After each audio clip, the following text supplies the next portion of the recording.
પાકિસ્તાનની જેલમાં બંધ પૂર્વ વડાપ્રધાન ઇમરાન ખાનની પાર્ટી પીટીઆઈ વતી કહેવામાં આવ્યું છે કે પંજાબ પોલીસે સંગઠનના ઘણા નેતાઓની ધરપકડ કરી છે. પીટીઆઈ નેતાઓ વિરુદ્ધ આ કાર્યવાહી લાહોરમાં યોજાનાર પ્રસ્તાવિત શક્તિ પ્રદર્શન પહેલા લેવામાં આવી છે. જાણકારી મુજબ પાકિસ્તાનના પૂર્વ વડાપ્રધાન ઇમરાન ખાનની પાર્ટીએ ગત ગુરુવાર દાવો કર્યો હતો કે પંજાબ પોલીસે તેના સંગઠનના નેતાઓ વિરુદ્ધ કાર્યવાહી શરૂ કરી દીધી છે. તો પીટીઆઈએ જણાવ્યું હતું કે શનિવારે લાહોરમાં યોજાનાર શક્તિ પ્રદર્શન પહેલા પાર્ટીના ઘણા નેતાઓ અને કાર્યકરોની ધરપકડ કરવામાં આવી છે. તો પોલીસની આ કાર્યવાહીને ઇમરાન ખાન માટે મોટો ઝટકો માનવામાં આવી રહ્યો છે. ત્યારે આ મામલે પીટીઆઈએ લાહોર હાઈકોર્ટમાં અરજી દાખલ કરીને કોર્ટને વિનંતી કરી છે કે રાજ્ય સરકારને શનિવારની રેલી પહેલા તેના નેતાઓ અને કાર્યકરોને હેરાન ન કરવા અથવા ધરપકડ ન કરવા આદેશ આપે.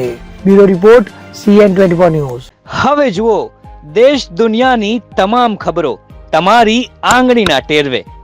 ઉઠાવો મોબાઈલ અને Google Play Store પરથી ડાઉનલોડ કરો અમારી CN24 ન્યૂઝ મોબાઈલ એપ.